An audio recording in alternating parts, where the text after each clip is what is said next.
Fait en respectant certaines exigences. Les travaux de la commission ont commencé le 6 août. Nous avons déjà tenu plusieurs séances et certains dossiers urgents sont déjà traités. Nous tenons d'abord à respecter les exigences contractuelles que nous avons avec nos partenaires étrangers qui exigent que les étudiants boursiers soient en début du mois de septembre au niveau de la localité. Alors nous avons donc traité en priorité les dossiers des étudiants qui doivent effectuer des études à l'étranger, à savoir les dossiers des étudiants orientés dans les ADUT en France pour effectuer des formations courtes professionnalisantes en vue d'obtenir le diplôme universitaire de technologie, Bac+2, qu'on appelle le DUT. Et nous avons aussi traité le dossier de l'Université de l'Oregon aux États-Unis et le dossier de la coopération étrangère. Pour les bénéficiaires, les premières retombées des travaux sont satisfaisantes. Je suis étudiant, je suis orienté en France actuellement. Et bon, déjà au niveau du Gabon, le procédé au niveau d'attribution des bourses et stages s'est fait assez rapidement. Donc déjà on a pu retirer nos attestations de bourse et là nous sommes en procédure d'obtention pour le visa. Donc tout est fait dans les normes pour qu'on puisse arriver à temps. Ces nouvelles dispositions devraient permettre aux étudiants gabonais orientés à l'étranger d'arriver à temps à leur pays d'études pour ainsi rompre définitivement avec certaines méthodes décriées.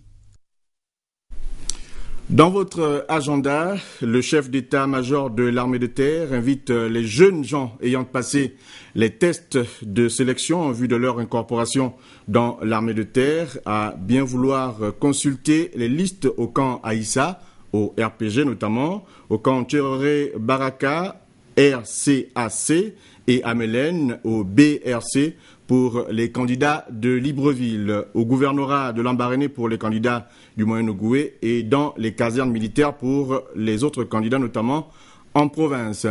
Par ailleurs, les candidats admis sont convoqués à l'état-major de l'armée de terre, 6 au boulevard du bord de mer, demain, mardi 28 août 2012 à 7h30, en vue de procéder aux formalités de recrutement. Cette triste actualité pour la suite du journal et cet incendie qui a ravagé une trentaine de compteurs d'électricité au quartier SNI, la caisse cacao donc dans la commune d'Ovendo, province de l'Estuaire. Les populations de cette partie de la province, ou du moins de la commune d'Ovendo, sont coupées d'électricité depuis le 17 août dernier. C'est ce que nous rapporte Paulin Siaki sur des images d'amateurs. Causé par une défaillance des installations de la SEG, un incendie s'est déroulé au quartier SNI derrière la caisse cacao dans la commune d'Ovendo. 32 compteurs d'électricité ont été emportés par les flammes. Les populations de cette partie de la commune d'Ovendo ne savent plus à quel saint se vouer. Sincèrement, il y a 2 semaines que nous vivons, nous souffrons vraiment, nous vivons dans le noir. Nous avons perdu tout ce qu'il y avait dans les congélateurs, comme vous le savez, comme alimentation, comme des aliments et tout. Et on a ensuite des appareils, des télévisions, des congélateurs et tout qui ont pris un coup. Sincèrement, nous ne réclamons pas à la SCG, mais tout ce que nous voulons, c'est implorer la grâce vraiment des dirigeants de la SCG, qui puissent vraiment se mettre à la place des pères de famille, vraiment, qui passent des moments difficiles dans le noir. Voyons-vous que lorsqu'on parle de la sécurité et qu'il y a le noir, vraiment, il n'y a pas de sécurité. Privé depuis le 17 août d'électricité, date au cours de laquelle est survenu cet événement, les populations ont entrepris depuis lors l'initiative de construire une autre maisonnette pour que le rétablissement de l'électricité soit fait le plus rapidement possible. La concentration des compteurs en un endroit devrait prendre fin afin d'éviter à la longue ce genre de situation.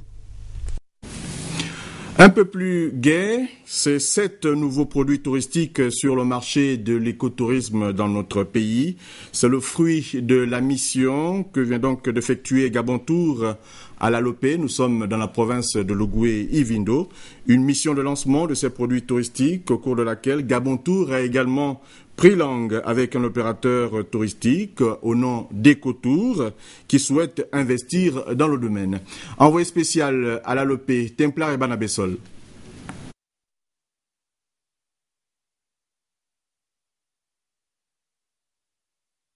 touristiques Ecotour qui ont d'abord identifié 7 produits touristiques susceptibles d'engranger un certain nombre de devises pour qu'il poursuive son effort de développement de l'écotourisme dans notre pays. Pour cette première mission, la délégation de Gabon Tour a tenu elle-même à expérimenter quelques-uns de ces produits. Ici, l'ascension du mont Brazza à un jet de pierre de la ville, 553 mètres d'Athènes pic, 1 heure d'escalade, avec des gravures qui témoignent de la présence humaine d'il y a 400 000 ans. Potentiels clients, les amateurs d'alpinisme et passionnés d'histoire. Dans le parc, le safari en 4x4 et la randonnée dans des salines non loin de la Lopé pour observer les éléphants, les buffles, les singes dans leur milieu naturel. Destinataires attendus, amoureux de la faune. Gabon Tour compte également beaucoup sur l'observation de grands singes au sud-est du parc, à environ 39 km de la Lopé, vers le lieu dit Mikongo.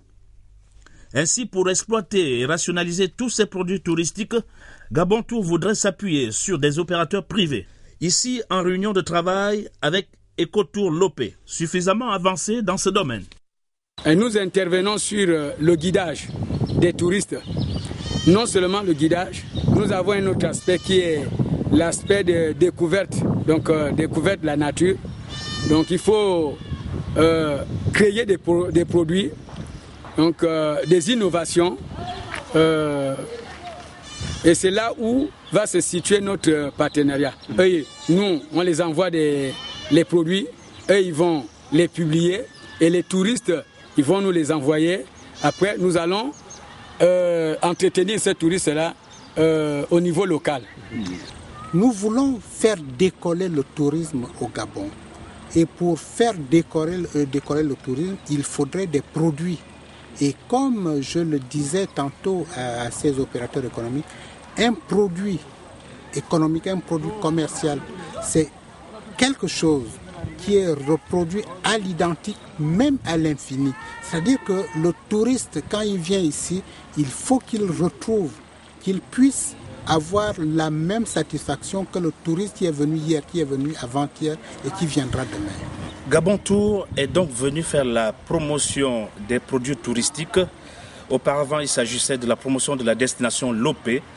Reste maintenant à ficeler des contrats sérieux avec des partenaires locaux, au premier rang desquels Ecotour, avec qui le directeur général de Gabon Tour a eu des entretiens très importants. Et l'on parle sport à présent avec les éliminatoires de la CAN Orange 2013 en Afrique du Sud. Le Gabon affronte, vous le savez, le Togo le 8 septembre prochain. À 2 semaines de ce match phare à Lomé, le sélectionneur des Panthères du Gabon, Paolo Duarte, vient de publier la liste des 23 retenus pour ce match capital en vue de la qualification pour le second tour. Dave Moubele et Francis Ifunda du service des sports de Gabon Télévision. En vue du match Gabon-Togo du 8 septembre prochain, le sélectionneur national Paolo Duarte vient de rendre publique la liste de 23 joueurs appelés pour le crucial match qualificatif de la CAN Orange 2013 d'Afrique du Sud entre les Panthères du Gabon et les Éperviers du Togo. De le but Ovono, après Stéphane, défenseur Rodrigue Modonga, Moël Edmond, Dinda Muller, Ebenega Rémi, Broua Panga, Georges Ambroué et Henri Ndong. Médio, Mist Henri, attaquant, Médio, Paul Kessani, Zita Manangoy, Palun, Lior, Alexander, Kanga Goulor, Madinda Levi, Poco, Biogo. Attaquant, Pierre Aubameyang, Daniel Cousin, Anchoué, Henri, Dou Marcolino, Nono et Eric Moulongui. Au sujet de la composition de la liste, quelques inquiétudes subsistent autour de la méforme de certains joueurs convoqués, cas de Lévi Madinda. À ce propos, Duarte s'explique. Madinda, c'est un joueur qui vous connaît très bien. Très bon joueur, top joueur, grande qualité. La performance qu'il a fait aux Jeux Olympiques, c'est une chose. Sa vraie capacité physique aujourd'hui, c'est autre chose. La qualité de lui, je le connais.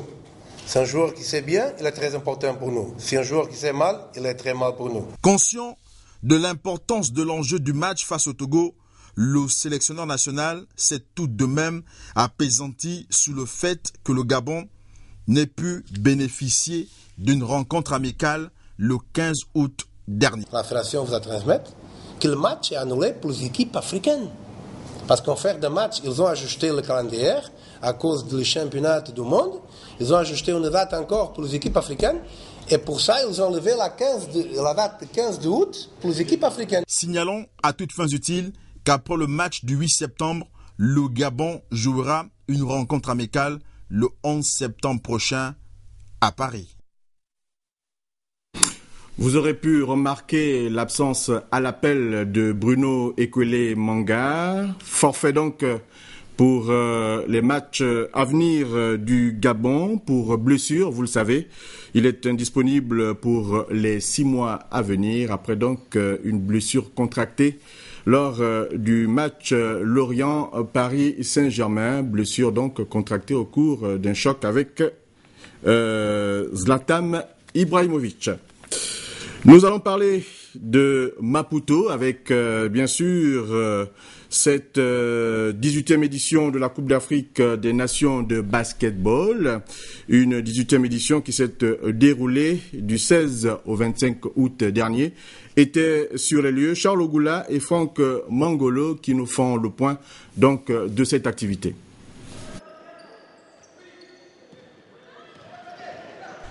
Un bilan négatif.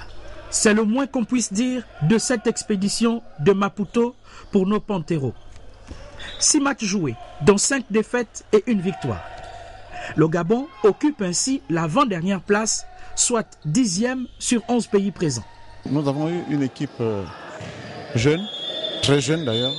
Elle n'a pas eu beaucoup d'expérience en des situations de compétition comme celle-ci. Donc il a fallu quand même que nous soyons présents. Compte tenu du fait que nous avions été qualifiés à Kigali, la compétition devait avoir lieu et il fallait qu'on y soit. En phase de poule, les Gabonais se sont inclinés face au Sénégal, la Côte d'Ivoire, l'Angola et l'Égypte. Ils réussissent tout de même à battre le Maroc.